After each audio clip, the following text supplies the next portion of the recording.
नमस्कार दोस्तों, आयुर्वेद मंत्रालय में डॉक्टर विशाल शिवारी आप सभी का सहर्ष स्वागत करता हूं। दोस्तों, आज मैं आपको ऐसी मेडिसिन के विषय में बताने जा रहा हूं जो आपके नपुंसकता से संबंधित जितनी भी बीमारियां हैं, वीर पतन संबंधित बीमारियां, उनके विषय में इस टॉपिक पर ये मेडिसिन काम करती है। जैसे कि आपने थंबनेल में भी देखा होगा, जो उस मेडिसिन के विषय में बताना चाह रहा हूँ। मैं बात कर रहा हूँ त्रिभंग भस्म की। त्रिभंग भस्म ये बहुत इंपॉर्टेंट भस्म है। ये एक बहुत सारी बीमारियों में हमको काम करती है। तो इसके विषय में मैं आपको जितनी भी जानकारी, जितनी भी नॉलेज आपको देना चाहता हूँ, आज मैं आपको दूंगा और इसके बारे में ब्रीफली बातें आपको बताऊंगा और जो भी चीज़ लिखी हुई है वो भी आपको डिस्प्ले पे दिखाऊंगा। तो शुरू से लेकर आखिर तक इस वीडियो में बने रहिएगा। वीडियो को स्किप मत कीजिएगा। अगर चैनल सब्सक्राइब नहीं किया तो सब्सक्राइब करके लाइक शेयर जरूर कर दीजिएगा और नोटिफिकेशन बेल ऑन कर दीजिएगा। तो दोस्तों, शुरू करते हैं त्रिभंग भस्म। दोस्तों, त्रिभंग भस्म से तात्पर्य यही है कि भंग भस्म इसके अंदर इंपॉर्टेंट रोल रखता है। जो मैं आपको भंग भस्म का वीडियो बना चुका हूं, आप उसमें देख सकते हैं उसमें क्या क्या वर्णन भंग भस्म का मिलता है। तो सबसे पहले त्रिभंग भस्म के घटक द्रव्य देखेंगे। घटक द्रव्य में है शोधित नाग, शोधित वंग। देखिए, नाग है इसमें, नाग जिसे ब्लैड कहते हैं, जो शोधित है, जो सबसे ज़्यादा काम करता है। वंग है, वंग आपका जानते कि आपके वीर पतन और आपके स्पर्म पर काम करता है पूरी तरह से। वंग है। शोधित यशद है, शोधित यशद है, शोधित पारद है, शोधित गंधक है, शोधित हड़ताल है। नींबू सरस का इसका उपयोग किया जाता है। और नीचे नोट भी दिया, पारद मादित पद्धति से बनाया हुआ मान्यकृत भस्म में अमृतीकरण संस्कार अत्यधिक गुणवान एवं पूर्णतः सुरक्षित भस्म है। ये इस तरह से इस विधि से इसको बनाया गया है। तो अब ये पारद मारित क्या होता है, ये मैं आपको दूसरे चैनल पे आपको इस पर डिस्कस कर दूंगा, कैसे मारन किया जाता है पारद का, किस तरह से अपन करते हैं। तो ये एक अलग टॉपिक है, इसके विषय में अलग से विस्तार से बताया जाएगा। तो अब इसके बारे में जानिए आगे। जैसे कि शोधित नाग, वग, यशद और इसको सम प्रमाण में एकत्र करके भस्मीकरण से त्रिभंग भस्म का निर्माण किया जाता है। नाग, वंग, यशद से मिला करके इसका निर्माण किया जाता है। ये इस चीज़ को कहना चाह रहे हैं।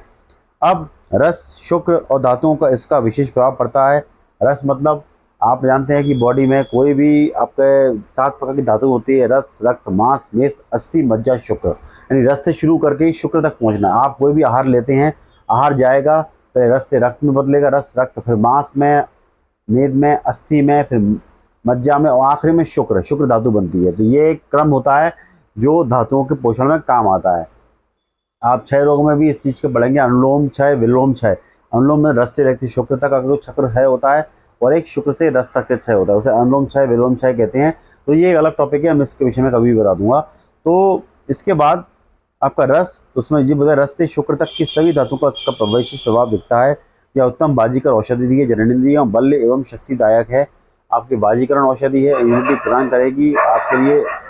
आपको ये एक बाजीकर औषधि है, इम्यूनिटी प्रदान करती है और आपको बहुत ज़्यादा पोषण प्रदान ये करेगी। फिर जननेंद्रियों पर बल शक्तिदायक और स्त्रियों में प्रजनन की क्षमता को, स्त्रियों में प्रजनन की संस्था को शक्ति प्रदान करके बंधत्व में कार्य करती है। जो स्त्रियों के जितने भी प्रजनन संस्थान होते हैं उस पर भी ये काम करती है। स्त्री रोगों में, स्त्रियों में जिनमें काम इच्छा बिल्कुल नहीं होती, उन पर भी ये काम करेगी। ये मेडिसिन के ये गुण हैं।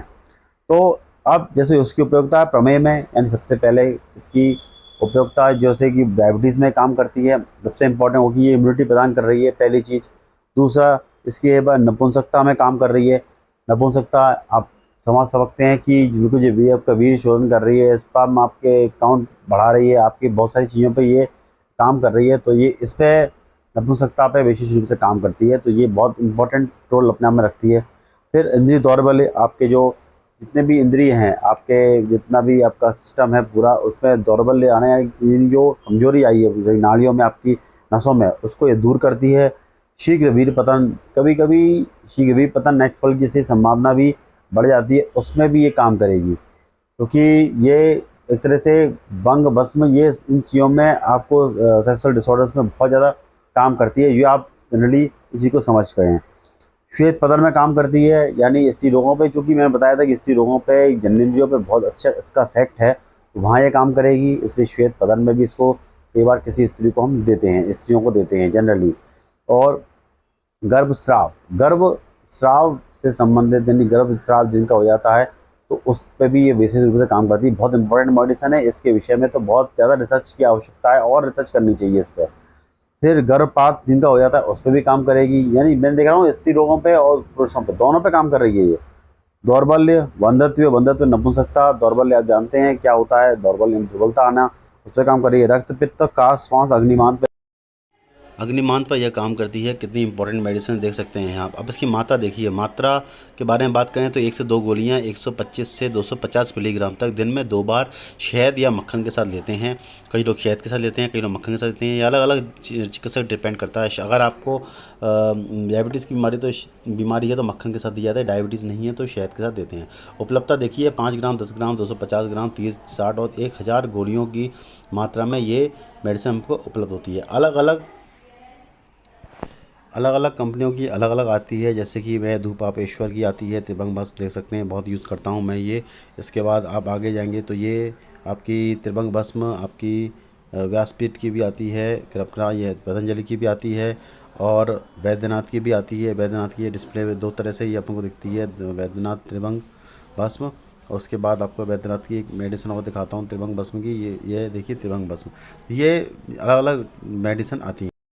तो देखा जैसे कि ये मेडिसिन है, आपको मैंने पूरी तरह से डिस्प्ले पर दिखाई और आपको सब कुछ किया।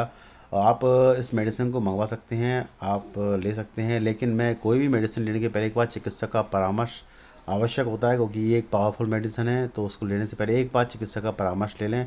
और कोई भी प्रॉब्लम आए तो आप मेरे कंसल्टेंसी नंबर पे आप जो डिस्प्ले पे दिख रहा है आप उस पर बात कर सकते हैं। मैं आपको पूरा गाइड करूँगा और इस कंसल्टेंसी के संबंध में जो भी आपको चीज़ें लगेंगी वो आपको प्रॉपर आपको बताऊंगा। तो दोस्तों इसी के साथ मैं इस वीडियो को विराम देता हूं। तब तक दोस्तों मुझे आज्ञा दीजिए। धन्यवाद।